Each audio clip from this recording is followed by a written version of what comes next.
What's up, everybody? It is Friday, the 21st of August. Welcome to another episode of Viking Fridays.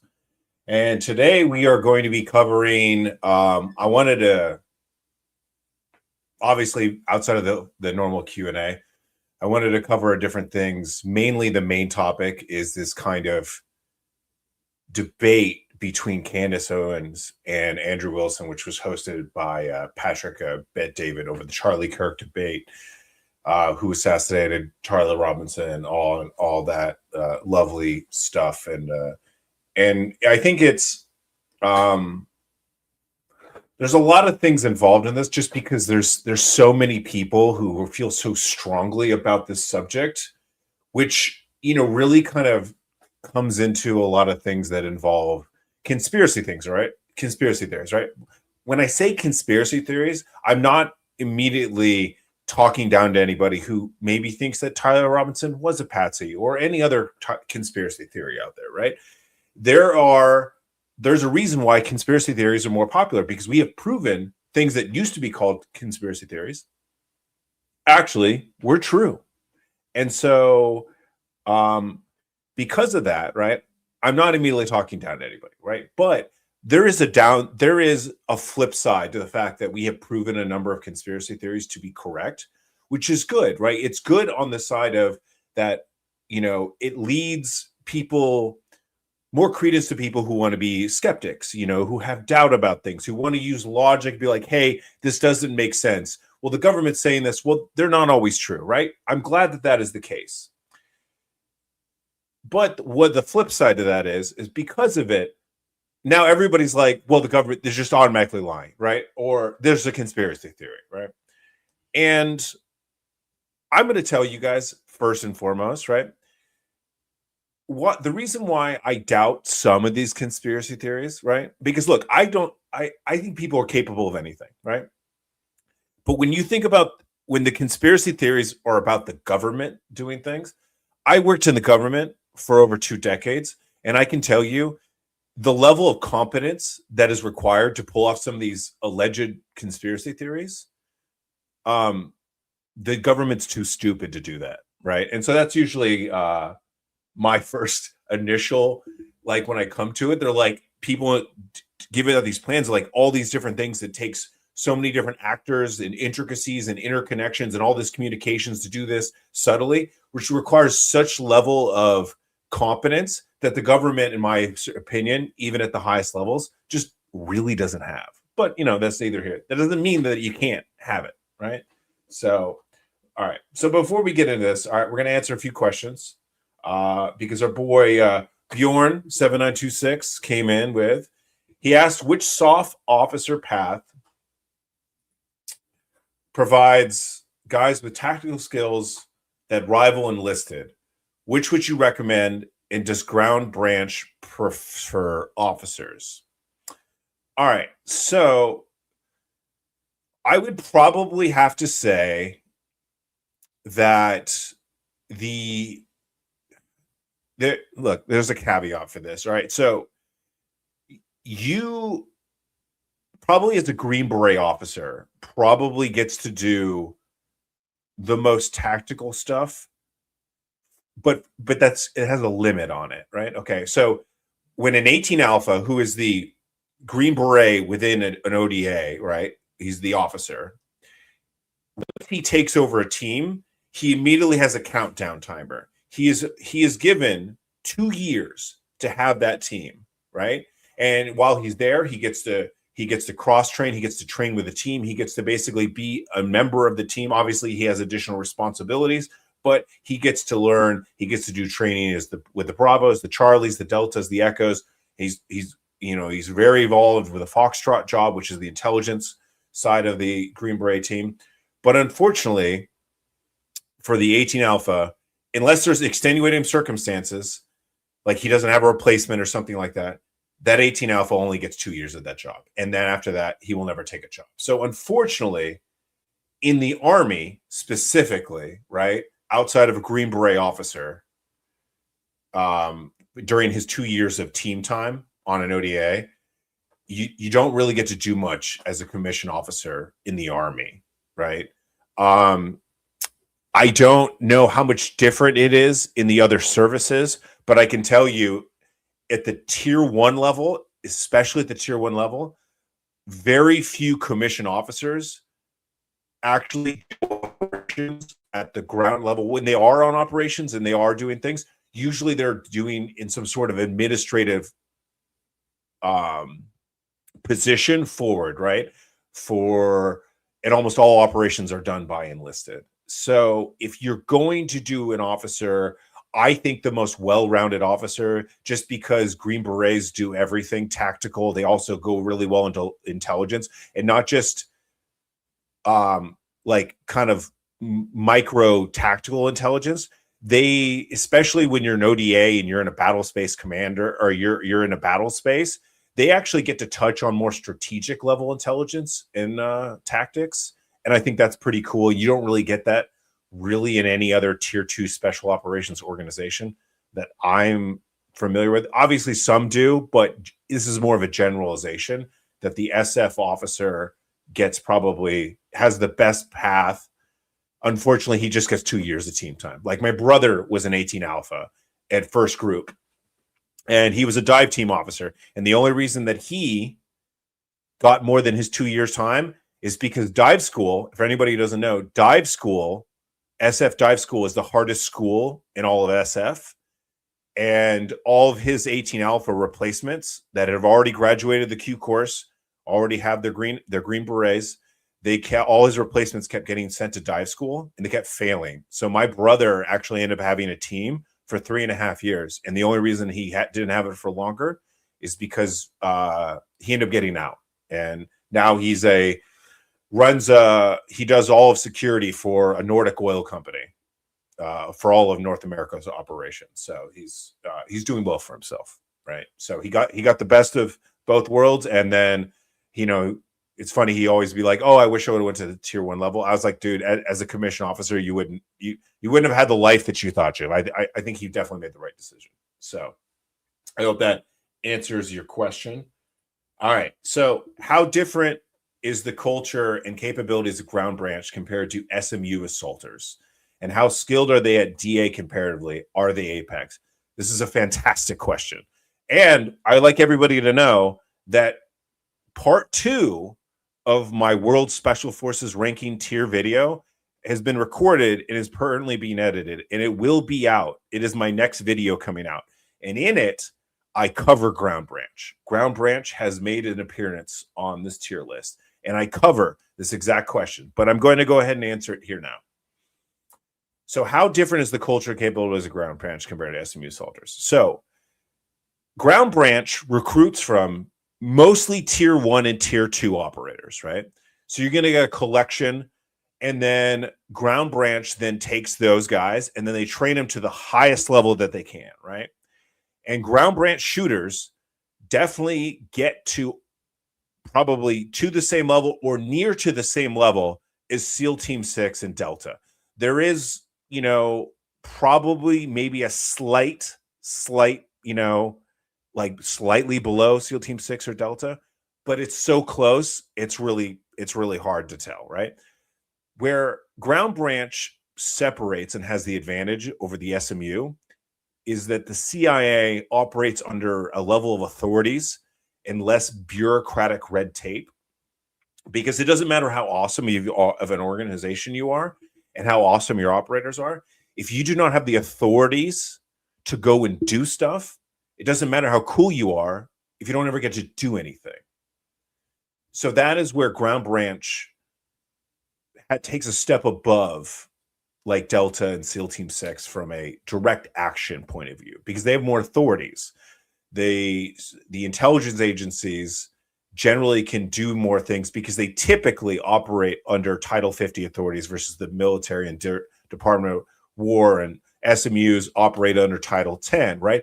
But they also do occasionally, SMUs and special operations do occasionally, military elements will be given temporary authorities to operate under Title 50 authorities, which is essentially covert, right? And usually when they are, and not always the case, but usually when they are, when they are operating under Title 50 authorities, they're doing it under the supervision of the CIA. Right. So I did a number of missions under Title 50 authorities, and almost every single time, my forward person that I was reporting to was the chief of station. So, where I will tell you where Delta and SEAL Team 6 have the advantage over Ground Branch is one, Delta and SEAL Team 6 are so similar, right? They are both much larger organizations than Ground Branch. And they have more dedicated support. So when Delta does get the authorities, does get permission to actually do something, they usually have more weight behind it. They have probably in a higher level of precision, and just the level of their professional and just dedicated direct support. Ground Branch just really cannot match that. Even the CIA cannot match the level of the capabilities of the direct support that is within Delta Force and SEAL Team 6. And so when they do get the authorities, they by far, I think, outperform Ground Branch, but Ground Branch gets to do more because they have more authorities. So anybody who understands what the kill list is the kill list is a thing that is a meeting every Tuesday at the White House where they essentially, the most dangerous terrorists, they're like, hey, these are the people we want killed this week. There's a reason why Ground Branch generally is the one who carries out that list and not Delta or SEAL Team 6. So I hope that was also a answer to your question. Hey, Kai, I just want to say, how was your week? Hey, it was a good week. Hey, just so you guys ever know, I did something. I was going to announce this in a video. I'm officially a student again. I'm going back to school because if anybody knows, like last week, I think it was last week, I talked about that my ultimate dream is to go to space, right? And not as a passenger, but as a mission specialist. I've always wanted to be an astronaut. So I putting my money where my mouth is, and I've obviously done the research. Obviously, I have some level of being a pilot. I need to expand on that. I need to start doing high performance aircraft. But the thing that I don't have is I have a degree in business. But in order for the application process to be competitive, I need to have a master's degree in a STEM field.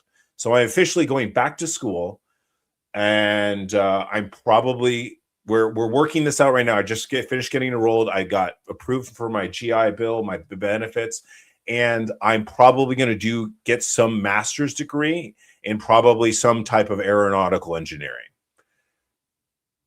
If anybody knows about my car accident and the fact that I regressed to a second grade math level, obviously I've recovered some of my math abilities, but this is going to be hard for me. And it's going to take years, right? I probably, if I ever made it to the astronaut program, me being 41 years old, I probably won't make it until I'm at least 50. But you know what? Fuck it. I don't care how old. I don't care if I'm fucking 60 years old when I make it. Anyway, I'm officially a student again, on top of everything else. So, baby, we're going to space. Yeah. So, how do Bjorn back in with the $5, man? I appreciate you just crushing it today. Also, honestly, love your questions as well. How do elite federal teams like HRT and BORTAC and US SMG compare to elite soft units on CQB in assaulting procedures, right? So it's funny, I actually had a specific conversation with a couple people, and I actually talked to Brent Tucker about this specifically because Brent has been a big part of training teams like this and HRT and all these different leagues, right? And what he described to me, which is kind of what I thought in a bit, but it's kind of relates to what we were talking about with Ground Branch in a little. The level of funding that is in like Delta and SEAL Team 6 and the amount of training and support that they get is so much higher than Ground Branch, right? But that's even higher than HRT. And HRT is not even that large of an organization within the FBI. And you would actually be surprised that HRT does not get the level of funding that you think that it should.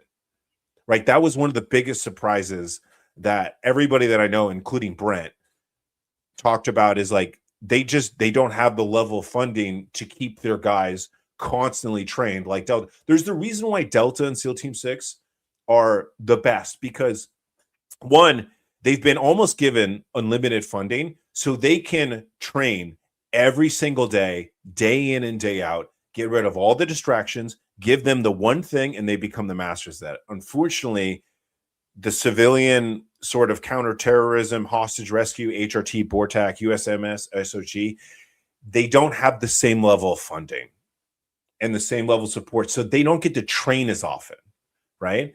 Every Delta guy and every frogman at SEAL Team 6, every single day, they shoot, right? When you're in a Green Beret unit or Rangers, you might go to the range once a month. These guys shoot 20 days a month. And even HRT, like, you know, there's just money funding and just your overall and the dedicated support to a specific organization, right? Like HRT's support to its actual organization within the FBI is also smaller than you think it is, which it came to a huge surprise to me as well. So, yeah.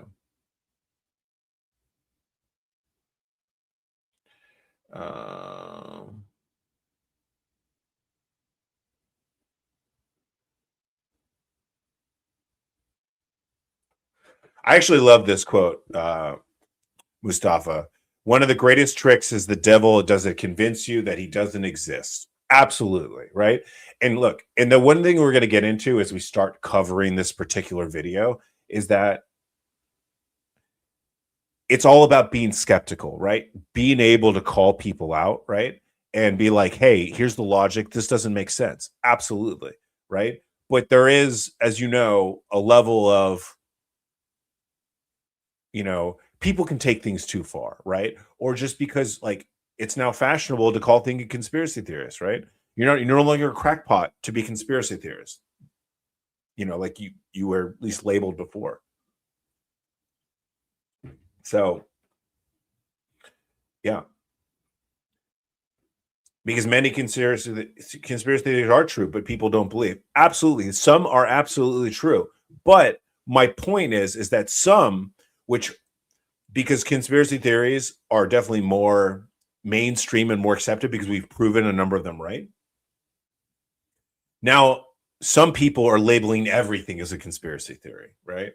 So always, let's exercise caution. Let's do analysis. If something looks weird, call it the fuck out. Absolutely, right? But bring evidence, right? Or not necessarily evidence, but like bring your argument, right? And don't just be like, it is what it is because I say it is, right? Or you're not smart enough for me to explain it to you, right? So let's keep it like that. So I may be a little delayed on this, but absolutely. So it should be coming out this weekend. Apparently the video is a little bit longer than the editing team was prepared for. So at the latest, it might be Tuesday, but hey Joe, what IAMs you got? Do you have a DC amp too? I've got a less. Yes, actually, as a matter of fact, I would point the camera, but I do have an amp, right? So this is actually plugged into an amp. I do not off the top of my head remember exactly which model I have, but I used to have all the different types of headphones. IEMs are 100% better. Also, every time I had headphones, I'd break them. Like, because I always wear like one ear off, I'd always break one side versus the other. I like IEM so much better. Plus, when you fly, I'm just so used to having the molded earbuds that this is always a style that I have. And now I have essentially IEMs that I now shoot with as well. So I don't really do headphones anymore. Plus, I have big ass ears. I've got a big ass head, so it may not look like I have big ass ears, but I do. And so most of my ears do not fit inside most headphones. And so my ears get fucking cramped anyways. So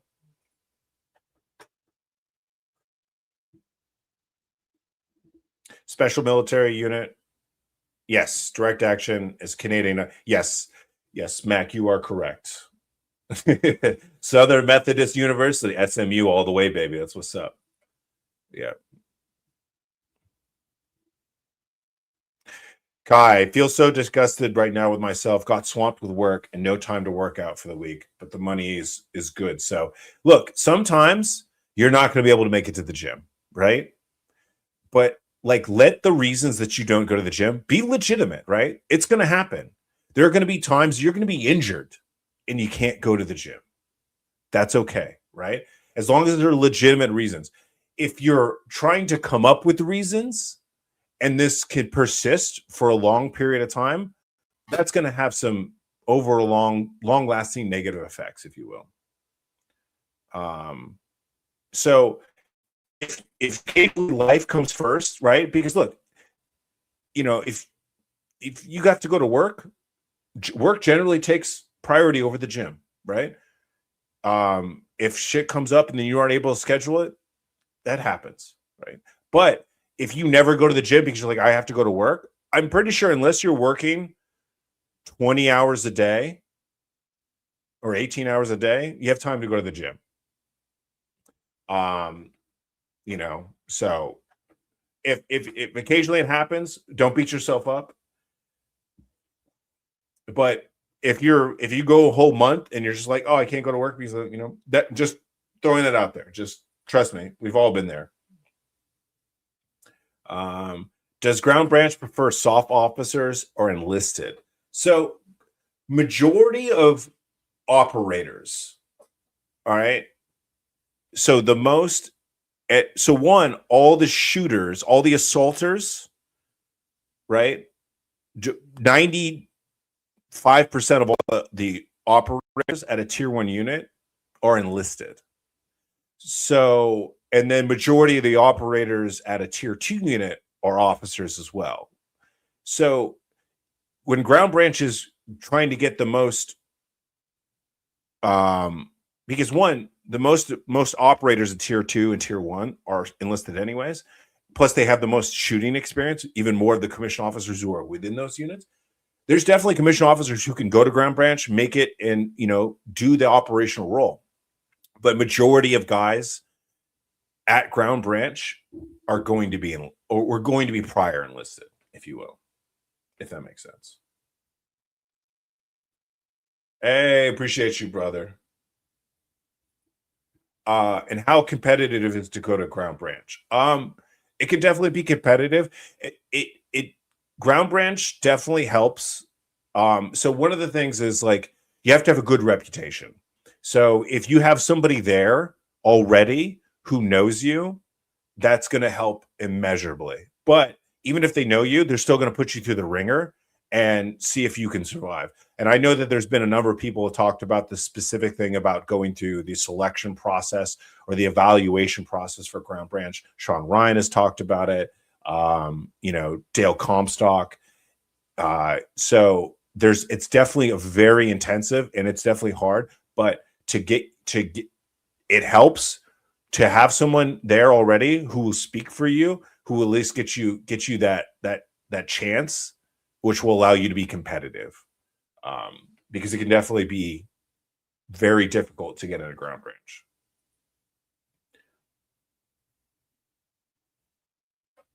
Absolutely. Yeah.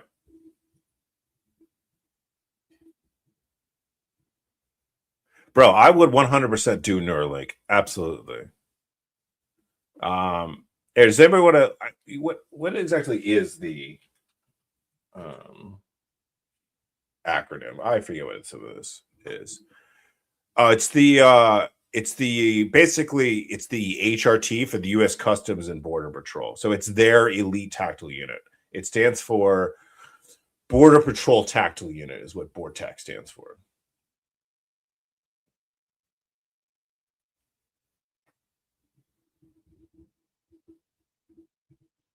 Tyler Gray once said on a slow day he'd shoot 1,000 rounds or pistol or rifle on a slow day. Yeah. So basically, anytime that I was ever at green or blue when I was visiting to do work with them, so either we would go shoot with them, or most of the times, because look, everybody's got their own schedule, but most of the guys, a lot of the guys will shoot in the morning, right? So they'll go and get essentially their 1,000 rounds that they need to shoot that morning. So whenever we would plan meetings with whatever guys at green or blue, we would usually plan it around their mandatory 1,000 rounds they have to shoot every single day. Joe, is there a soft doctrine to deal with operators that have gone rogue, criminal, and treasonous SME level? That depends on what you think is rogue, criminal, and treasonous, right? You're going to have to give me a bit of an example. Like, are we talking about people who broke the law? Well, people who break the law, so look, there are rules against dealing with U.S. citizens, right? U.S. citizens, technically, the Department of War is not allowed to deal with them. That then becomes an FBI issue, right? That's a legal issue. There's a separation of things. When things go over, then there's going to be, it's like if the CIA wanted to do operations within the United States, they need to have the FBI with them. And then when the FBI does things overseas, like, for example, if they were going to go after an American citizen overseas, they would probably do that in conjunction with the CIA and other people who have assets outside the United States.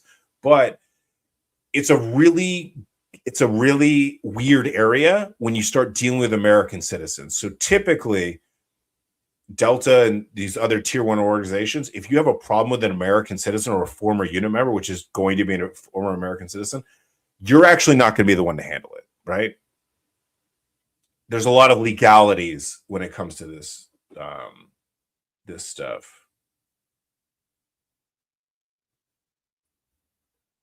Yeah. So look, when you have gaming and all these different things, and you play Escape from Tarkov, anybody knows you play Escape from Tarkov, bro, you have to have superior audio, because you die in that game unless you hear shit. Be the first one to hear stuff. You need an amp. You need to have clear audio. I need to know if it's coming from my left, it's coming from my right, it's coming from behind, if you want to survive in a second in that fucking game.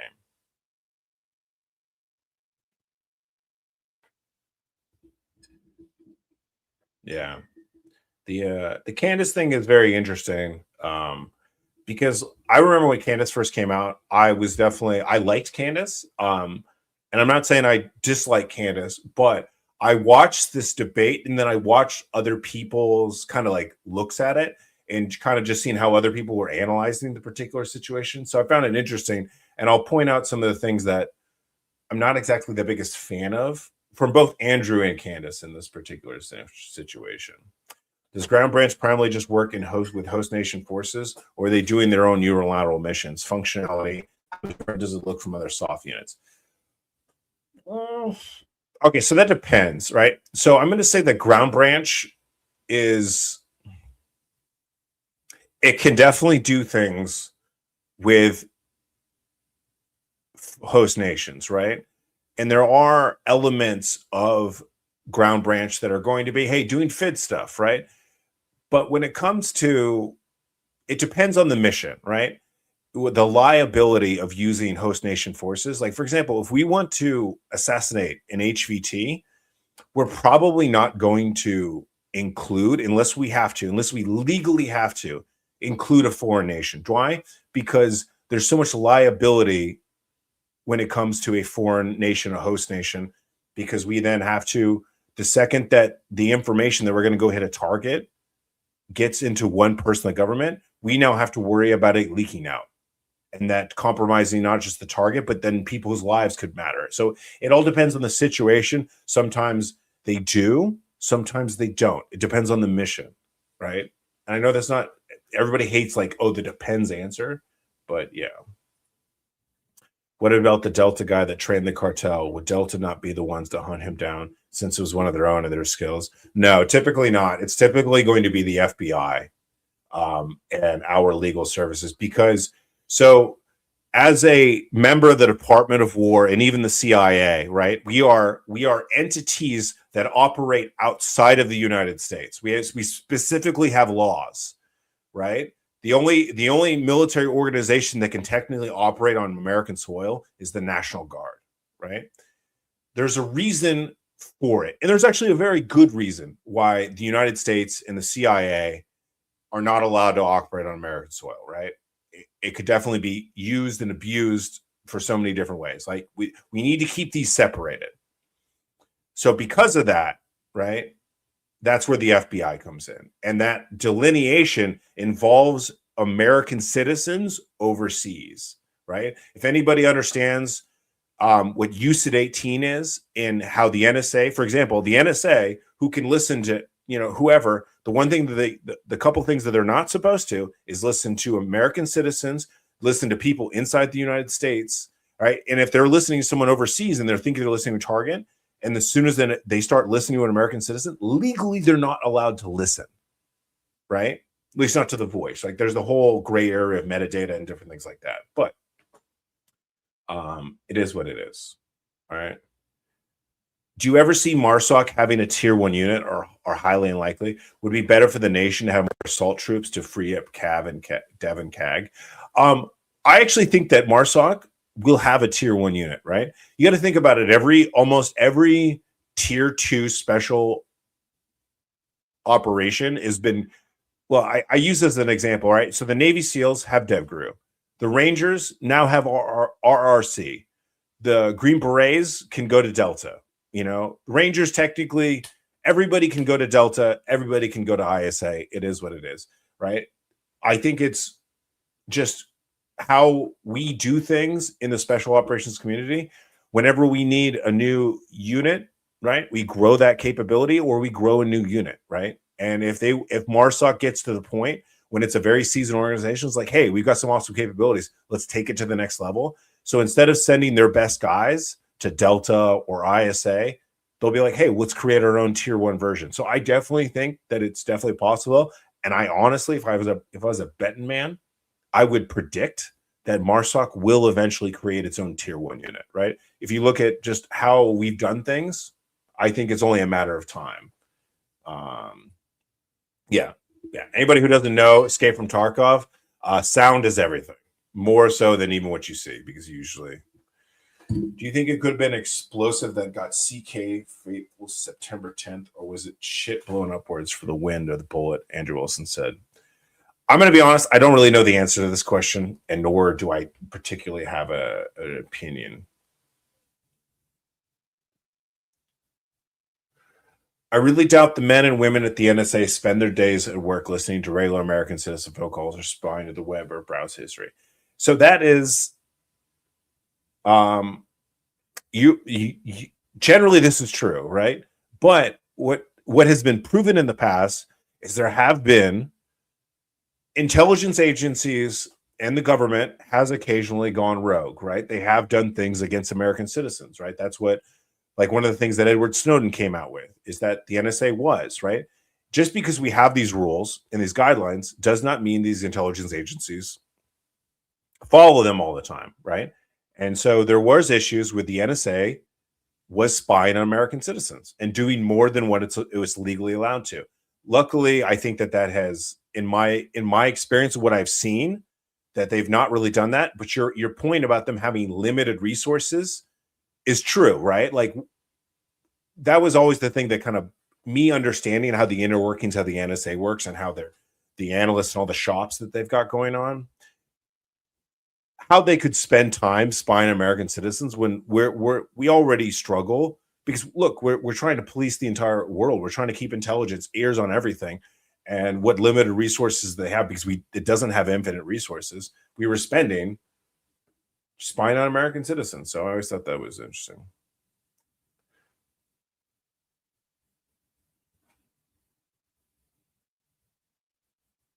Yeah, it's interesting because like with, and I'm assuming you're talking about the fact that and I know that they talk about it in the debate about the 3 out 6, the fact that it basically didn't explode his neck.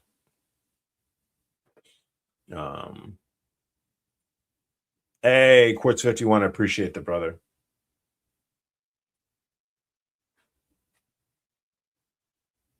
All right. So let's get into this a little bit. Let's talk about it a little bit. I'm going to play a bit of a clip. All right. So all right, let's get into this. So I'm gonna make some. I think is the camera. I get the focus because sometimes it focuses on the mic, and I think that's what it gets blurry or whatever it is.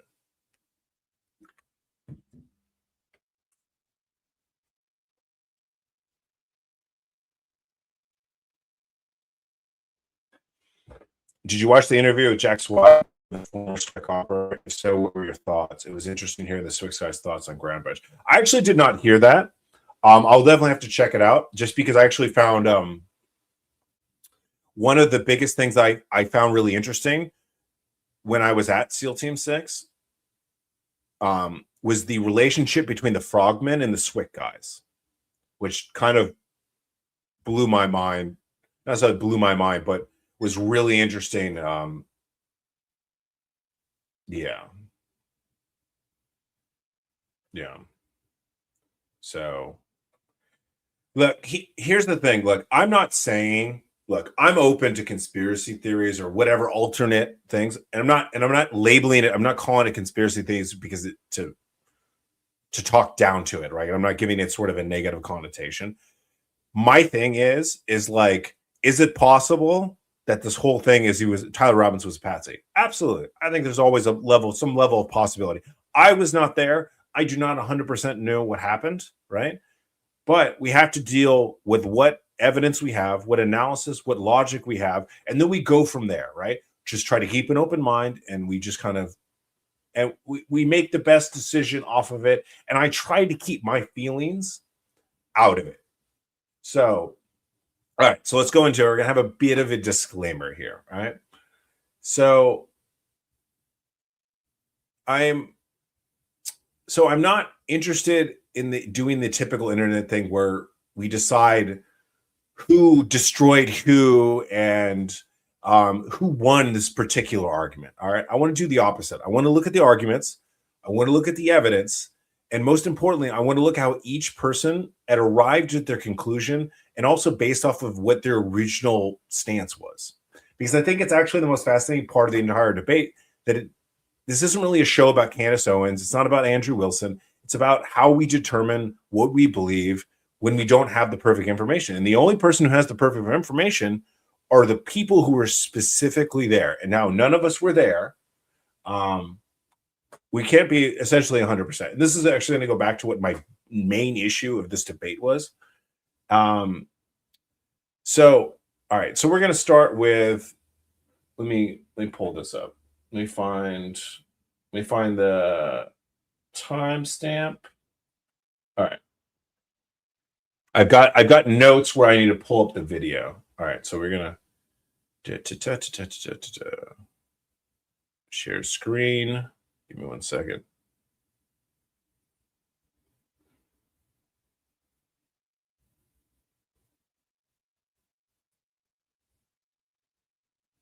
All right, so let me know if you guys can hear this. All right, let me play it.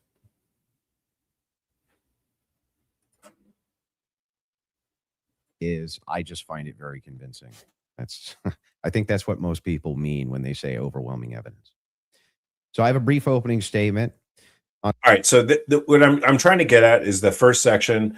I want everybody to pay attention. Is this establishes the burden each person is taking upon. This is going to cover essentially. This is the statement where they get into the percentage that they believe in their particular thoughts. Like, yeah, well, I don't want to get us. On September 10th, 2025, Charlie Kirk was murdered. Many of you already know a lot about the events which occurred after Kirk's death. You remember the ghoulish laughter, celebrations, and madness we saw from leftists all over, from TikTok invasions, debates, posts on social media, destruction of memorials, and things like this. Within weeks of Kirk's death, a cottage industry began to form, peddling various alternative theories on how he died. What special interest may have killed him? What nations were involved? And was our own government one of them? Because this was the first nationwide traumatic event in Gen Z's lifetime, the demand for answers was severe and palpable. The leading theory from the conspiracy verse is that Israel worked with the United States government to murder Charlie Kirk. Within a day or two of Kirk's death, Ian Carroll claimed that Israel killed Charlie Kirk, and the conspiracy caught on like wildfire. This theory was built on one misleading piece of evidence, that in his final days, on or around September 8th, Charlie sent a text message reading, "Jewish donors play into all the stereotypes. I cannot and will not be bullied like this, leaving me no choice but to leave the pro-Israel cause." This was sent in the context of a platforming dispute regarding Tucker Carlson. From this scintilla of misleading information, it was speculated that Israel killed Charlie Kirk because he would have successfully opposed the Iranian war. Now, that's a fun theory, and who doesn't like a good, fun conspiracy theory? I like them. But there is no evidence that Israel actually killed Charlie Kirk. And if Candace has some, I'd like her to actually show it to me. I'm open to suggestions, but to date, there hasn't been any. There is, however, tons of evidence that a leftist killed Charlie Kirk, just as Charlie feared they would. I believe Charlie. All right, hold on a second. I'm going to pull it back. I want to see if he. Stuff that happens behind closed doors. There was did. We have a lot of love and admiration for what he did. He changed 99% of the time. It'll be you guys speaking, and the audience will be able to see it. Okay. If I jump in, Required patrol units will be available. I have 11. Tyler Robinson is Right. not the I want to killer fast you were forward. trying. Because apparently Jesus. I put the wrong timestamps here. Give me 1 second. You just think of the things that we've learned about our government. And I do want to say this.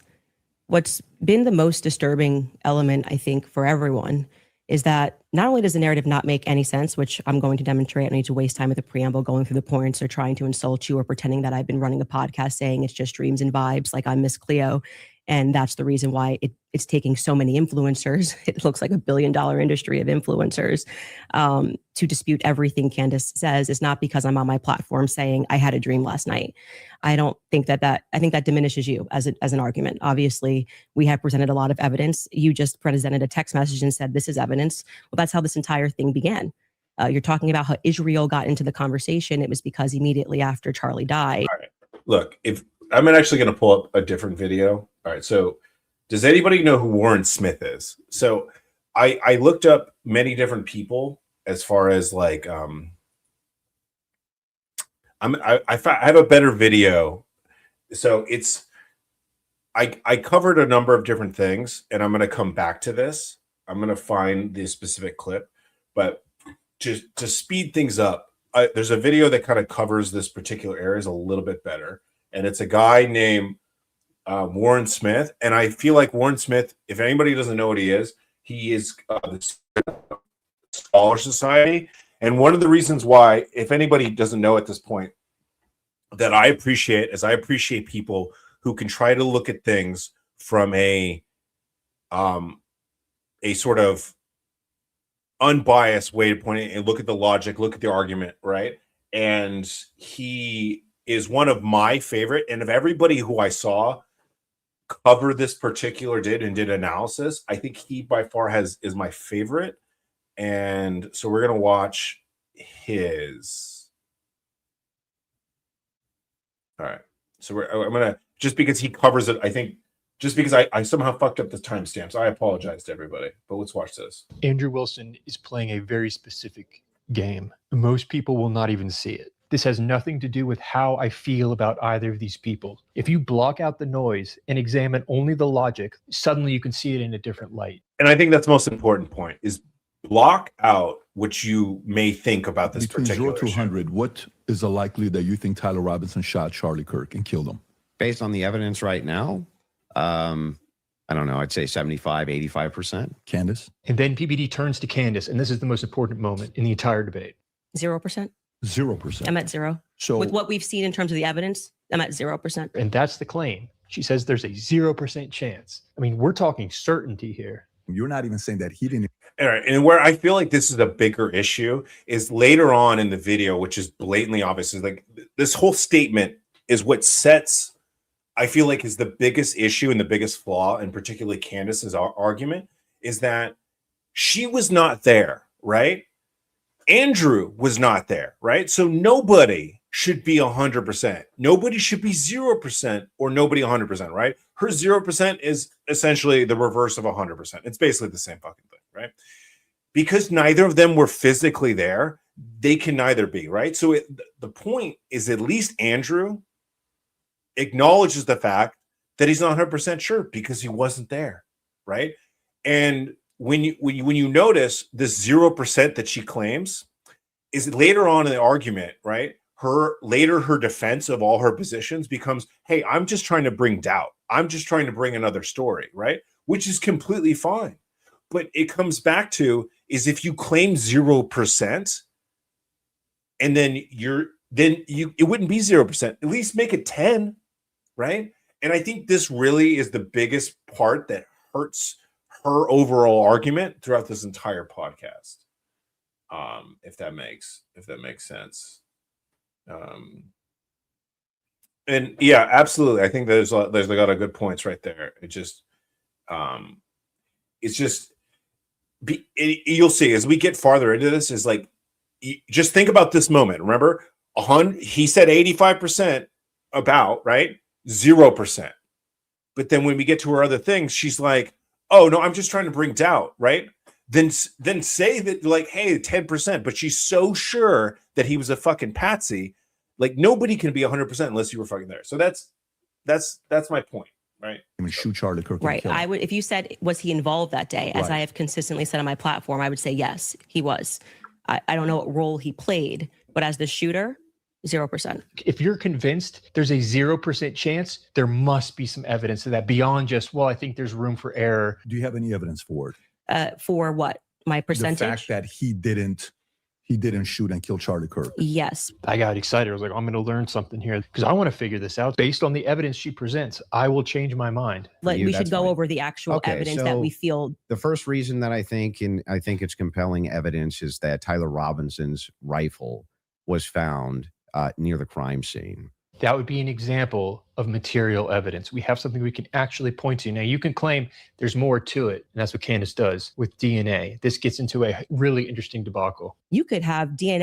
And so, I think this is where this is more enjoyable for me as far as the overall debate goes, is because once the evidence starts getting presented, right? And that's exactly, if you have an argument, present the evidence and then be prepared to defend it when someone is going to essentially attack your argument and why it doesn't actually believe it's the thing, right? And so you have to, and this is going to come into be a thing later, is that if you have an argument, if you have a point, it's something that you believe, obviously be able to articulate it and then also be able to defend it.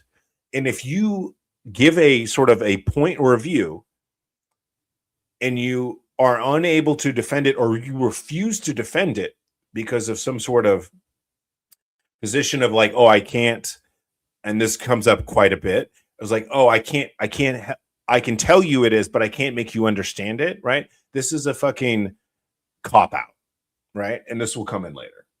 DNA on something that you've touched. You could have DNA on something that you've never touched. And to get DNA degradation, they've looked at pieces, items 20, 40 years on that don't have degradation. Right here, she admits that items 20, 40 years on do not have degradation. Logically, therefore, degradation of DNA cannot be used to measure time. Therefore, we cannot determine whether or not Tyler Robinson was the last person to touch the gun based on your claim. Yet Tyler Robinson's prints, amongst 5+ other prints, were the most degraded on that weapon. Yeah. Yeah. So this one was like immediately, it's like, what are we doing? Right. You can't suddenly be like, okay, DNA, it's when DNA starts being degraded, could take anywhere from 20 to 40 years. So you're already establishing the point that there's really no great way to tell when DNA typically gets degraded. Right. And then she is then turning around and be like, well, his was the most degraded. So obviously it can't be him. Right. Which doesn't actually make sense when DNA degradation is not there's a reason why it's not a good technique to use as evidence, right? It's very like circumstantial, but weak at the even in the terms of circumstantial evidence, right? So this is like, I just thought that was interesting that she claims one thing and then tries to turn around and use it for her own view, which It doesn't make actually sense. give you any evidence in your corner for Tyler Robinson being a patsy. Okay, there's more presence of somebody else's prints, and that could demonstrate that somebody is taking items from his house and putting it into But it various also places. could demonstrate nothing. Okay, So, and this is the point, right? So it comes back. What I actually do agree with is like, does this point to the fact that there's a possibility that he wasn't the one to do it? Absolutely, right? So this does help to cast doubt. But doubt is different than she's 100% sure he didn't do it. And here's the reasons why, right? This is why, going back to her original thing, I think her overall debate would have been so much better if she'd been at the beginning, like, I'm 25% sure, or I'm 75% sure he didn't do it, right? But because she's basically, I'm 100% sure he didn't do it, that's where like this stuff, like it hurts her overall argument. just describe that for you. So I can explain it to you, but I can't understand it for you. So I'm going to move on from that. This reminds me when I'm trying to debate someone about trans ideology. They're trying to explain how a man can be a woman. This doesn't make sense. Yeah, Can you- But I can't understand it for you. So I'm going to move on from that. Somebody else's prints. All right. And I want to emphasize this part, because this, look, I don't really get pissed off. I don't really get angry. But one thing that fucking irritates me is whenever I hear an argument like this, right? And then and he's just simply asking her to explain further, right? And this is a fucking cop-out. I'm sorry. This is a cop-out. You should be able to defend your argument against, like, that's a part of a debate, is you present a view, the other person presents a view, and you attack each other's points through logic, reasoning. You attack the argument. That's the point of the debate. And then she does this.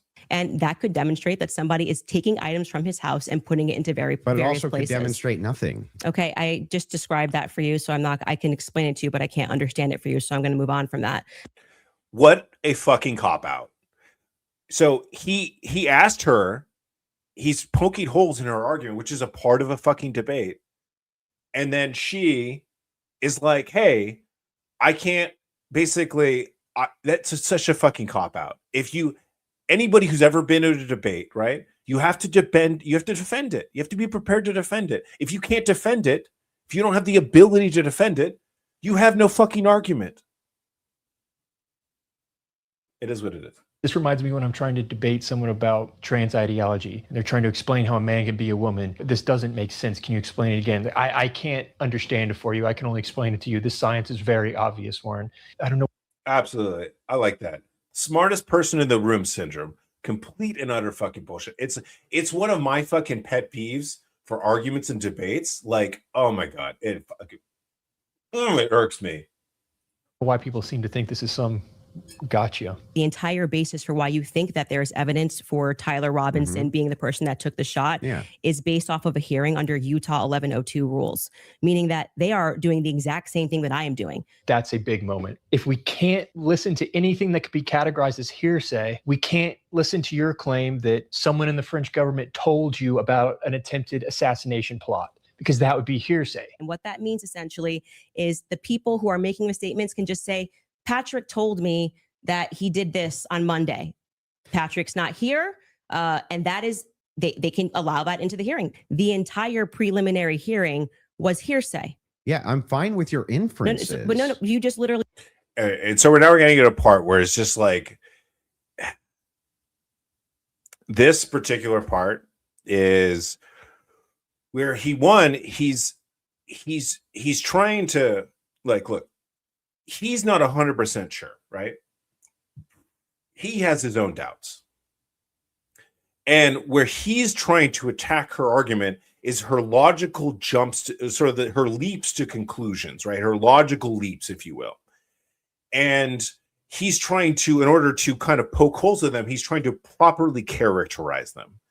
And this fails because she mischaracterizes what he's even trying to do. And this is where this gets starts to spiral out of control or devolve into no longer a productive conversation. You said I couldn't do that. Yes, I can. No, I didn't. I'm just saying from your inference, how do we get to Patsy? This is And he reiterates this over and over again. But for some reason, right? And I've always thought that like Candace Owens is like, you know, she's obviously a very well-educated, very intelligent person, right? But just because you're intelligent and well-educated doesn't mean you can't make, through your own biases and whatever else is going on, your own ridiculous logical fallacies and leaps. And this is just one of the, I feel like it starts to spiral out of control. how you got to shoot her. This was not actually a debate. She's not trying to argue that her claim is stronger. She's simply trying to argue, hey, it's viable and it's okay for me to think. And I agree. But the entire substance of your argument is that people can't infer off of evidence. No, That's what you're saying it's to not. me. And somehow she spins this into Andrew saying people can't infer off of evidence, which is the opposite of what I thought he was saying. I thought he was asking you for the evidence that you're using to infer your conclusion. That's basically what I thought as well. Like I thought, like, hey, can you discuss this further about how you got from these particular things and how you're inferring that he didn't do it, right? That he's a patsy, that he's 0% the chance that he did it. I'm telling you that was what the entire hearing allowed for. So the evidence that he is Great, but describing, we're asking you that now. he is using to argue his case, is all based on inference, not fact. What? The court claims they have text messages in which he confesses. Pointing to that is not an inference. It's a fact. The court claims to have that. I'm asking. And I think that's a very important distinction because, like, if the court had something, right, that is a fact, right? Whether it's validity, right, you could further question it, right? But they do have it is a fact that they do have text messages that say certain things, right? Is it possible that these text messages are actually misleading? They actually meant something else? Or, you know, maybe we'll get into this later. Maybe somebody else got his phone and was able to send the messages as possible. Yes, that is a possibility. But it is still a fact that the government has text messages coming from Tyler Robinson's phone, right? So that needs to be, that there's a distinction there, right? So it's 100% like, is it 100% sure he did it? No. Is it 100% sure that the government has, or the police have text messages, right? So How you get to the inference. it's important. Like we want to keep it here is that, is it possibility that, you know, I'm still open that there's a possibility that either way, right? He either didn't do it or he didn't do it, right? I'm not going into that, right? What I'm pointing out here is some of the just issues within this overall debate. That And obviously majority of the issues come from Candace's side, unfortunately. even if you dispute that piece of evidence, that means Patsy. I'm looking for the logical chain for how you get to that inference. I didn't say it equals Patsy. I think it is enough evidence that it should be explored. The claim was there's Once again, she's now, in order to defend, she's like, oh, no, I'm not making the claim that he didn't do it. I'm just saying there's other possibilities. Then why were you a 0%? All you had to do was say, hey, I'm 75% sure he didn't do it, or 25%, or whatever, whichever end of that spectrum you want to be on. But the fact that she was 0%, which on the flip side means she was 100%, that Andrew's wrong, right? And that's just if she had framed her original argument earlier, this would not, in my personal opinion, win as badly for her. a 0% chance Tyler Robinson did this. This is not over whether or not you can explore this or that. It is plausible that somebody just took his gun and put it there. That's it. That's it. Then how are you getting to Patsy? If This there's is the 100 other state's evidence, plausible and they're explanations. Yeah, when I was watching this thing, and I was just like, all I was waiting for her, right? Look, I love a good conspiracy theory, all right? I actually think conspiracy theories are awesome. They're hilarious. They're fucking entertaining. I wanted the evidence. I came into this, watching this, I wanted Candace Owens to drop the fucking bombs. Be like, hey, this is why why he didn't do it. I wanted that. And I was so utterly disappointed that she couldn't provide anything other than the most random circumstantial stuff, which, yeah, it does open up things for possibilities. But I just nowhere there was I felt like there was no evidence that she was able to provide that really gave any weight to her claim that she's 100% sure he didn't do it. If you're 100% sure he didn't do it, there had to have been some level of evidence. And I was waiting this entire time for some level of evidence. And I was so disappointed. I wanted the evidence. Then, Candace, why is it that we should go with this idea that it was a patsy? I'm not saying that we should go with the idea that it was a patsy. I am saying that there is. I thought that was the whole defense, your whole claim. No, today. My whole claim was that there is more evidence that he is set up as a patsy. How does that equal evidence of patsy? I don't know how many times I can say this. That's a valid question, and the response he continues to get is, I can't understand it for you, Andrew. I can only explain it to you. Explain what? Whenever we're dealing with logic and we're dealing with making a logical inference, we're going to take the entire collaboration of evidence and then we're going to make inferences from that. You would do that with any type of logical proposition. Otherwise, you could never have a true or false claim. But you just told me I couldn't. Sometimes it's just really hard to watch. But let's back this up a few seconds. I think he does it. Look, you may disagree with maybe the way that Andrew feels about certain things, but one of the things that I like about Andrew, right, from an unbiased point of view, is that he looks at things from and there's a spectrum of this, from a such analytical and logical point of view on of how he dissects things in his mind. I think it's a good lesson for a lot of people, regardless of how you feel about things, but how to approach issues. I'm going to back it up a second. We're going to take the entire collaboration of evidence and then we're going to make inferences from that. You would do that with any type of logical proposition. Which is how you deal with evidence. Like, for example, whether you're a detective or you're a doctor, right? Like, anybody understands what a pathologist is, right? They never 100% know what disease you have or what your ailment is, right? It's educated guessing based off of the evidence, and they infer what they think is your ailment, right? And that's how they give you a diagnosis. The same thing with detectives. Anytime that we coming to some sort of logical conclusion, right? We do it unless we 100% sure. Like, we were the person, for example, like if someone's like, hey, did you rob a bank today? And I'd be like, no, I 100% did not, right? Because I don't need to infer anything because I know, right? These people were not there, right? So they need to infer based off of what evidence is out there, right? And then make that conclusion. But in order to get to that, you in your own mind, unless you are operating sort of in extreme bias and confirmation bias, you should have made some sort of logical leap or some logical movement, and you should be able to explain it from a logical point of view of how you went from, I heard this, and now this is my inference. Otherwise, you could never have a true or false claim. But you just told me I couldn't. So when that never happened. You're just making stuff up. That's not saying you can't make inferences. He's just saying your inference doesn't add up to Patsy. It doesn't make sense. That's all he's saying. He's not saying you can't think. So I asked you how, with the inference you made, you got to the conclusion. Okay. So I would like to know how you got to the conclusion.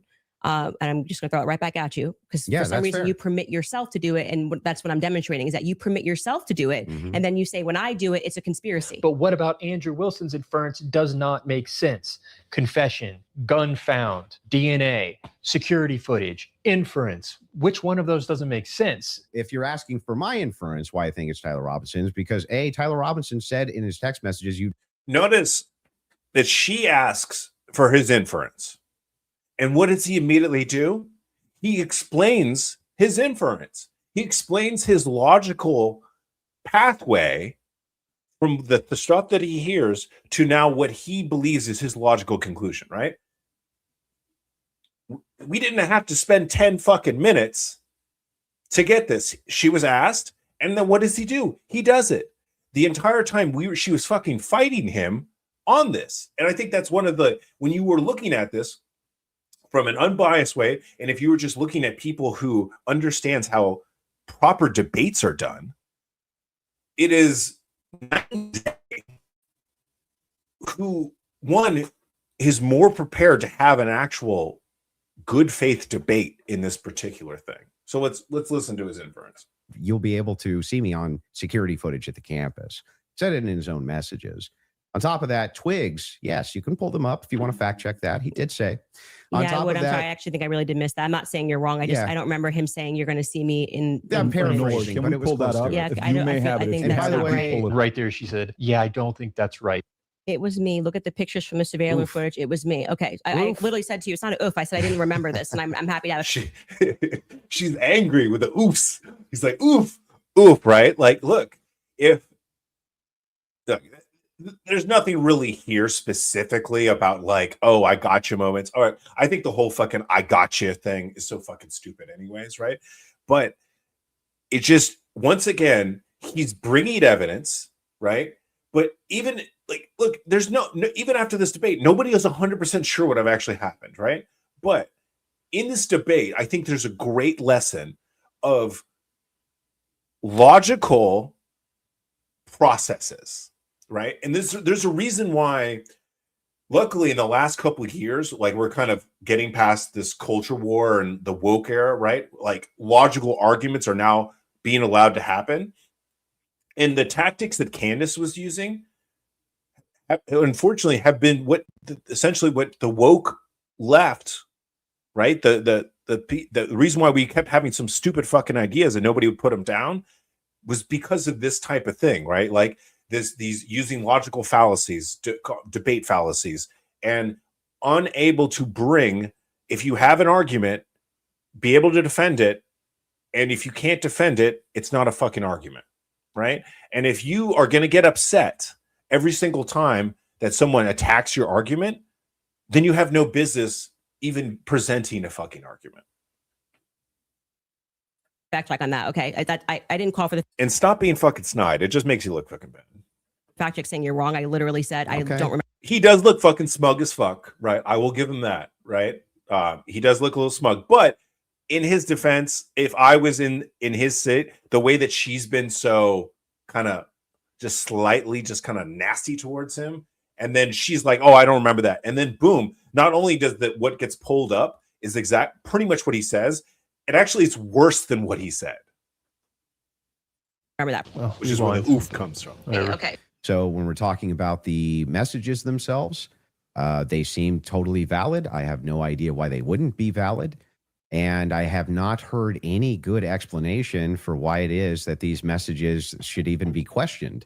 Parking aside the intuition of Mhm. just something feels wrong here, which you should follow your intuition. But it has to be tempered with logic, reason, Mhm. explanatory power, and evidence, not just intuition. That's why we're parking. So I think let's go back to this. I think this is like she's 100% right? But he's 100% right. Aside the intuition Mhm. of just something feels wrong here, which you should follow your intuition. But Absolutely. You should follow your intuition, right? We have good instincts. That does not mean your instincts are right? Generally, like there's when people have good instincts and certain people have bad instincts, right? And people who have good instincts, they're not 100% right all the time. I wish they were. That'd be a fucking cheat code for life. But it's not. People can be wrong, especially people who are good at shit, like doctors who who are always getting the right, fucking look at fucking House, right? Who's a pathologist. The reason why they bring all the cases, yes, I know he's a fucking fictional character, but the concept, right? They come to him because his intuition, right? He gets shit right. So does he get shit wrong? Absolutely, right? And there's obviously real life parallels that are not fucking fictional, but the point is yes, follow your intuition, but follow it to a certain point, and that if it doesn't present some level of logical conclusion, have the at least the awareness and the self-discipline to maybe, hey, I might be wrong, right? Because everybody can be wrong, even people who are right most of the time, right? And I think that's a great fucking lesson here. has to be tempered with logic, reason, explanatory power, and evidence, not just intuition. That's why we're parking it aside. Intuition's the first step. But we don't get to the second step. She just continues to talk about intuition. Nobody came in medium, right? No one came in like there were. And I think that's a really good point here, is that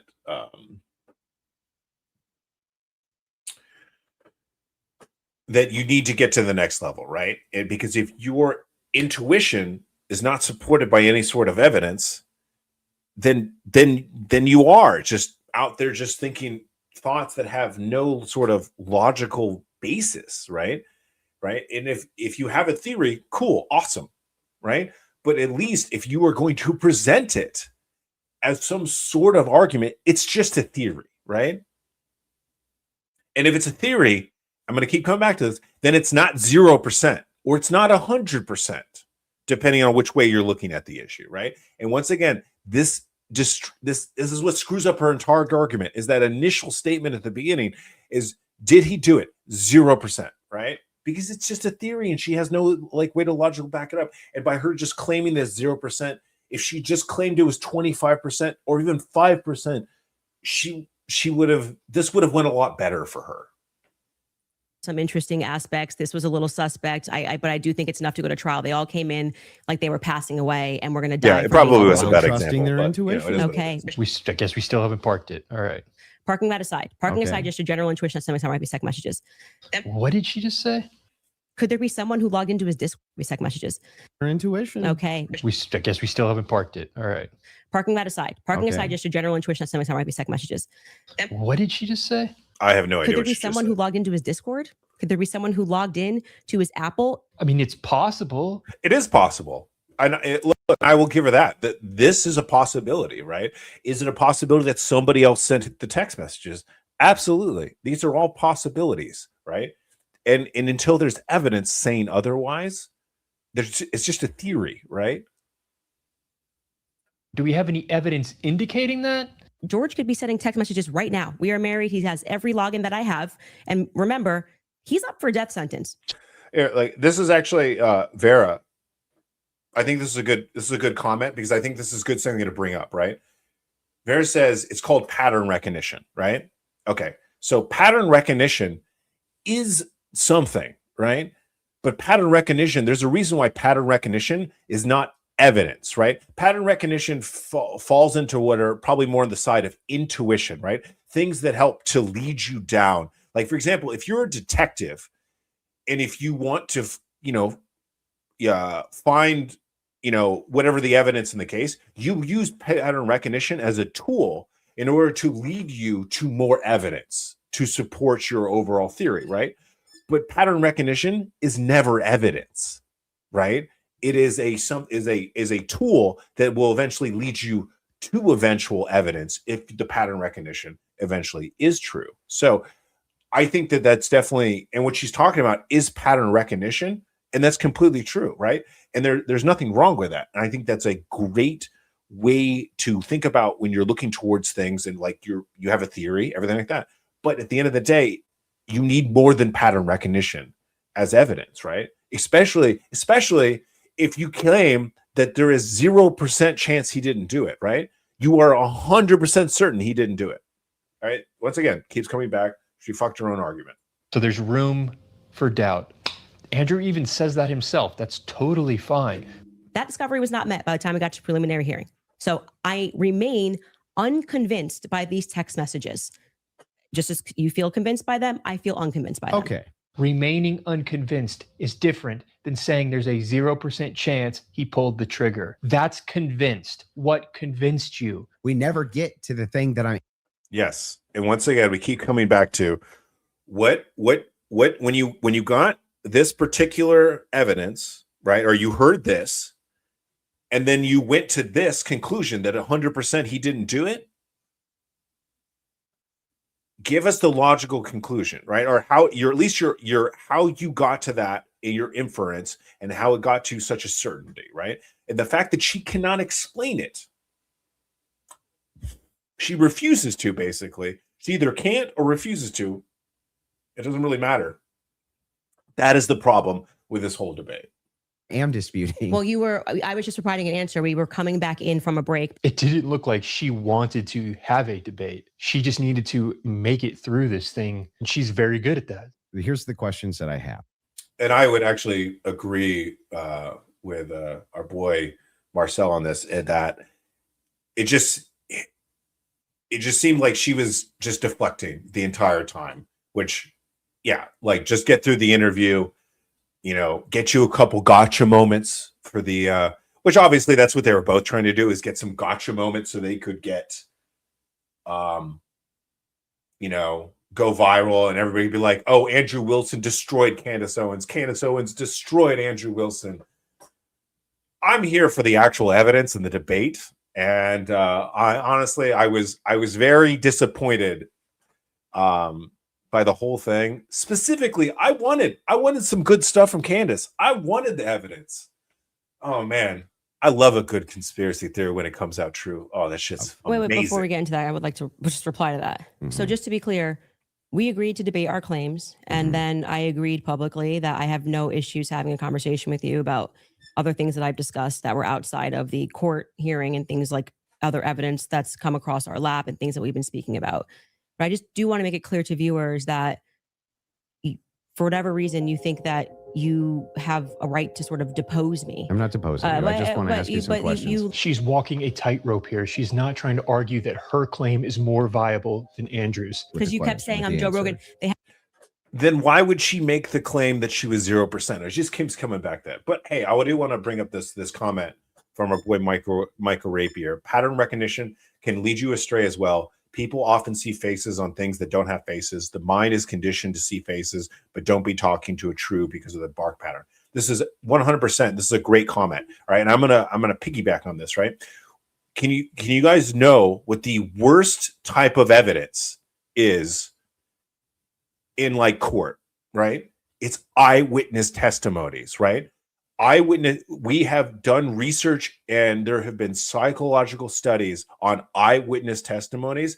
They are so easily tricked that people in their own mind will, and they've been able to debunk this numerous times. And the fact that we still even allow eyewitness testimonies in courts of law is, to be honest, is actually beyond me. I actually think that eyewitness testimonies should no longer be a part of evidence anymore, right? Or they should be at least given the weight of such circumstantial evidence, just because people, like, it's been proven so many times, and so like that eyewitness testimonies can be so flawed and so wrong because there's so many things going on in people's mind. People's memory sucks. There's unconscious and subconscious biases, confirmation bias, all these different things, right? And so pattern recognition is in a lot of ways just another version of an eyewitness testimony.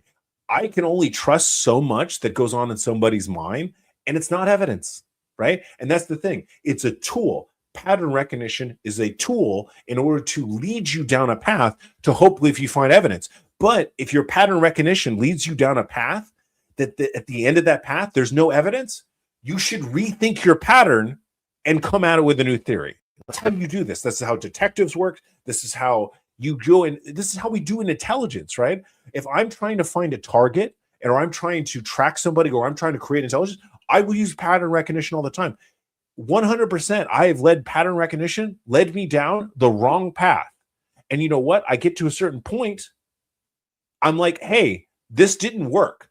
Let's go back. Let's try something different, right? It's all evidence. Like, you have to do this from a lot, and you have to do it from a logical standpoint of view, right? So, and absolutely, Vera, like, you are, at the end of the day, you are innocent until proven guilty, right? And this comes back to the concept of the burden of proof, right? If you are somebody, right, who's saying, look, I think that 85% he did it, right? And then she's like 0% he didn't do it. Unfortunately, she just kind of screwed herself in this argument because she's claiming 0% or 100%, whichever way you look at it, right? The burden of proof is now on her. Like, she just gave him easy mode for this debate. And all he has to do is basically poke holes because she now took all the burden of the proof. If she literally came into it and was like, hey, 25%, the burden of proof would not have been solely on her anymore, right? And so I think that's what just keeps coming back to, just like, this was just like, plus I'm just really disappointed. I wanted some evidence. I wanted some juicy conspiracy stuff that turned out to be true. Have no evidence and have no evidence. And now you're like, let's move away from the evidence. You Let's talk about actually, transcendentals. yeah, okay. Anyway, Candace makes a good argument that, hey, I'm just coming to my own conclusions. I'm just thinking independently. So why are you so upset? Which is completely true. That's completely fine. But she fucked herself by the whole fucking 0% bullshit. When people say they don't find it if convincing? that was the limitation of the claims that you made, if it was just, wait a second, there's a little bit of problems. There's some problems in this case that I have questions for that I want answers to. Nobody'd have a problem, actually. And that, I think that is a valid point, because anybody who's actually seen Candace Owens' content completely on this, her claims are not, oh, I'm just causing doubt. She's like, this 100% is a conspiracy, right? This is 100% he didn't do it, right? And so he's pointing that out, that because it's not just the claim that she made here at the beginning of this debate. She makes this sort of absolute claim that he didn't do it, right? And so that's what is also what he's pointing out, which is also a very good thing. I think Andrew does a very good job of pointing this out. Least of all me. The people who have their minds made up will likely attack even me for saying this, and that's okay though. What is the alternative? I'm not going to compromise on logic itself. A lot of this conjecture that's based on literally nothing, that leads from no inferences whatsoever. Like, you couldn't even infer it logically. That's the problem. The problem has never been whether or not you just said, you know, there's not enough in this case so far until we get to the trial. I remain unconvinced. I'm sure there's tons of people who remain unconvinced yet until we get to the trial. I think that's fine. I think Absolutely. I could not agree more with that statement. it's fine. There's people who are convinced too. That's never been my problem. My problem is the claims which are external to that. She got Andrew on the ropes in that one interaction, being able to recall the 7 counts, though it's not that relevant to who actually killed Charlie Kirk. That's the thing about facts and logic. It's either there or it isn't. You can All right, so I do want to address the one. Actually, let me see if I can find the timestamp. So the one thing that like is going on that allegedly, right? Let's remove this. The thing that they talk about. All right, and I could play the clip if I could find. I'm not trusting. Actually, let me see if I can find it real quick. So I'm talking about the clip or the portion of it where it's about where she talks about the 7 counts, right? And asks him, like, do you even know what the 7 counts are, what he's charged with, right? And actually, let me see if I can find this real quick. Maybe it's in the timestamp of the video itself. I want to talk about, because that's everybody who's like, that's the gotcha moment for Candace, right? And I wanted to kind of go over it because it is, you know, if anything, it's not the best moment for Andrew in this particular situation, which I will agree. But I can tell you why I think it's like as a bit of a, what do we call as a nothing burger.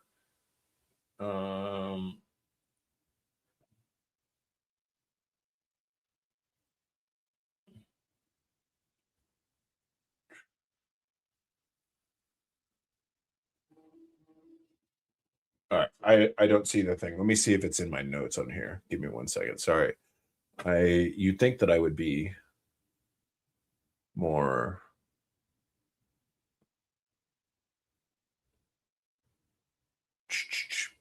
I've got it somewhere in my notes. Give me 1 second. All right.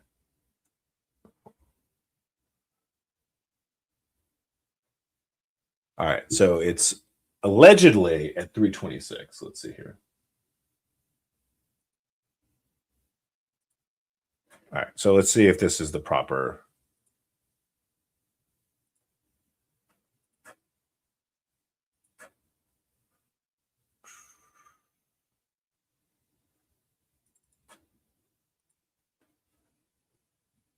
You could just sit down with me, Erica, but we can do it this way. This goes back to a previous claim that you made. Yeah, by sure. bringing it up. Straight to jail, straight to jail. For questioning, at least, Erica. I don't care who's mad. I really do not care who wants to be upset after this episode. Really, you will be wasting your breath. You can spend $1 billion on influencers because this is all becoming increasingly inexplicable. You are asking me to be an idiot, actually, and I cannot do that for you. Someone once commented beneath this show that if the situations were reversed and there were this If the query is, why is it that Erica Kirk's not being sat down for? All right, wait. I do want to play the Twigs clip. That one is important to me. The Twigs DNA clip. Yeah. Right. So no traps, no gotchas. I'm just going to ask him direct. And I think that those things. So no, as far as you know. We can't say that for certainty until we know what. Maybe I'm just going to search it. All right, we're going to do this.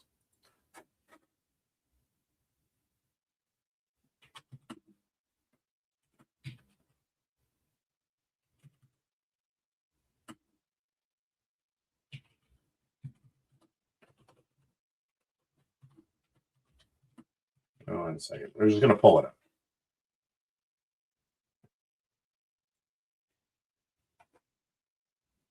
Oh, it's on Facebook. Which one of the charges against, or all of them, do you think Tyler Robinson is guilty of? The specific charge? Yeah. Yeah. So I think is that Tyler Robinson shot Charlie Kirk. Yeah, but of the 7 charges that he's being charged. Yeah. Can we list them real quick? I'll tell you exactly which ones. We'll pull them up. Well, do you know any of the charges that he's up for right now? Yeah, of course. But I want to make sure that we have them listed. Yeah, but like can you name one? Because my general perspective is that you don't actually care about this case. You're not following the case. That's the question.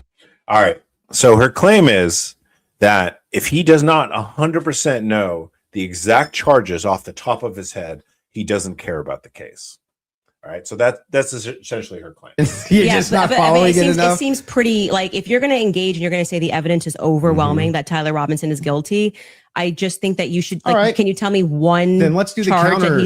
You can really. Hang on. This is a great gotcha. No. You just got to ask me, play clips out of context. The funny thing is, he already knows exactly what she's trying to do. Put me in the hot seat. So please just. She's trying to get a gotcha moment. Just answer the this question. This is fair. Name all 7 since you've been following the case.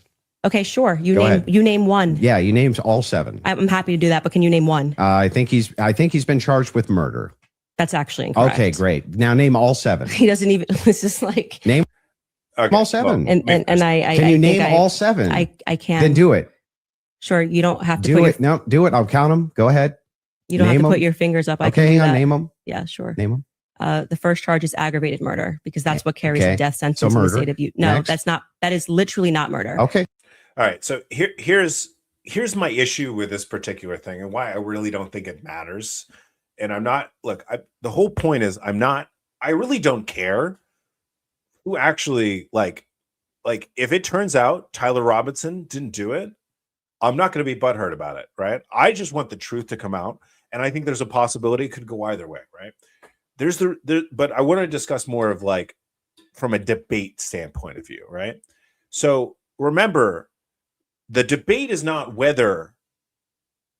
So if the debate was about he did murder him, but it's like what type of murder, then this is something to actually have an argument. It's like, oh, it's not murder, it's aggravated murder. But when her claim is that 0% he did not murder, it doesn't matter if it's aggravated murder or murder, right? He's still charged with murder, right? This is 100% but just supposed to be a stupid gotcha moment, right? And that's when I come back to, like, if you're going to attack his argument, attack his argument. Don't try to do gotcha moments. Don't try to attack his character, attack his actual argument. And that's why I kind of I see this and I was like, okay, who cares, right? He knows, we all know that he's charged with murder, right? Obviously, different things like that. Like, I feel like sometimes I go into these issues and I don't go in and I don't know exactly 100% of some of these charges, right? That doesn't mean I don't necessarily have an general understanding of the overall issue and can't form an opinion, right? He's allowed to form an opinion, even if he doesn't necessarily know that it's aggravated murder versus murder, right? I'm going to be honest, I didn't really know. I just knew that he was charged with murder. I'm not 100% sure of all of the 7 charges, right? Because the issue is that's not the issue is whether or not he murdered him, right? So, so that's my whole thing about this particular thing. That's why I just like I don't really care. Once again, I want some evidence, baby. I want some good theories backed by some serious evidence, right? And if she's going to come out with 0%, I want some good shit. And because she didn't, I'm really disappointed. I really am. Vera, I watch your show daily. I like your content too. Kind of surprised you're covering this. Yeah. Well, so as you guys know, I don't like to get into like the stupid political bullshit, right? Every time I'm going to talk about a political issue, I'm usually going to talk about it from, as I attempt to, an unbiased point of view, but I feel like there's a teaching moment, right? And the reason why I'm covering this today is because just lost one of my lights. Is because I feel like there's a teaching moment in how people approach logic and how people approach debates. Because this is a perfect example of why, like, look, we lose when people stop talking, right? We should have debates. We should have a challenge of ideas. And that's why I think this is important, because it's a very popular issue going on right now. And you had one person who came to have a logical, good faith debate, and you had another person who didn't. And that's my point with this, right? And I'm really disappointed, particularly in Candace, because I wanted her to show up with some good stuff. And unfortunately, she didn't. And it just reverted to gotcha moments and really deflection, and couldn't really explain her logical pathways from the things that she's heard, the evidence or whatever, to her essentially logical conclusion that he 100% didn't do it. But yeah, I agree. So, if you ever worked with the FBI, you talked about the difference between recon, RSC, and Intel ISA, but what about investigation? So I personally have not really worked with the FBI, right? And in theory, that's supposed to be the way it is, because almost all the stuff that I'm doing, there's a reason why almost all the agencies that I've worked with is all the ones that work on foreign soil, that are not allowed to work outside the United States. I have done very little involving U.S. domestic policies, if you will. Almost everything that is all foreign policy. So I worked with the CIA, I worked with the NSA, the Department of State, obviously other factions of the Department of War, everything like that. But generally everything that I've done the FBI has not been involved. I have done some things with the DEA, but majority of work that I do is either the NSA, the CIA. And to be honest, I've even done very little with the DIA, but it's a whole different story. Yeah, I quit marching in March. It was cool just asking questions, but she's gone too far. I'm considering volunteering to help for TPUSA set up their first men's conference. Hey, that's a great idea. Look, at the end of the day, just get out there, share the information, do stuff from a logical, good faith point of view, and that's how we will make this country better and less polarized, and just we won't tolerate stupidity, right? If you can't back up an argument, then you don't have a fucking argument. She wanted to show Andrew. So Vera says she wanted to show the audience that Andrew just doesn't has done as much research on this as her, which is true. She spent a year now, but you're right. It doesn't really add to the point of the debate. Yeah, and that's the point, right? And look, you can, and the fact that he just framed his argument so much better, right? He's like, there's about 85% sure, right? And here's the reasons why. And he explained why he believes that he did do it, right? The problem is she couldn't explain why she got to her conclusion. And every time that he was like, hey, tell me how you got to that inference, she deflected. And then basically was like, hey, I can't explain it for you. That's the point of a debate. If you can't defend your argument. So that's the thing that I'm just like, I got nothing against Candace, right? Like I said, especially when she first came out, I was a big fan of Candace. And I wanted her to show up the receipts today. Yeah.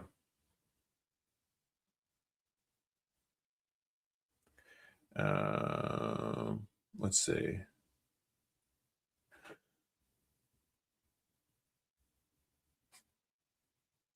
Yeah, and this comes back to loyal logic. This wasn't a debate because no real points were made by Owens. Like you said, you can't have one side doing the debate part, and unfortunately that's what happened, right? I think that's why everybody was so disappointed, because the only person who was trying to have a debate was Andrew Wilson. And to be honest, can we call up Patrick Bet David for not? You're supposed to be. What did he do the entire fucking time? He should have helped to keep this a debate. Like if I have a criticism for anybody outside of Candace, right, it's Patrick Bet David. He should have been like, hey, kept her back on this. Like, hey, he just wants to know how you got to this. Just give us that. Just give us your logical pathway. Explain it, right? So I feel like Patrick Bet David kind of fucking failed us. Had a great fucking opportunity and just. I can't. It's like I wanted Candace to come with the fucking receipts, right? But just god damn it. If you're going to make a video about Grand Branch, I'd rather talk about the entire director of operations, because it's an organization. Which is a good point, right? Because the director of operations is more than just Ground Branch, right? Because there's Ground Branch, there's Air Branch. A lot of people may not know about Air Branch, right? There's a whole lot of things that go into the director of operations. Seems Candace won the debate handily. Wilson didn't know the charges. If you think that she won the debate because he said murder instead of aggravated murder, I think you're missing the point. I'm going to be honest with you, Mr. Bernie Mac. You're missing the point.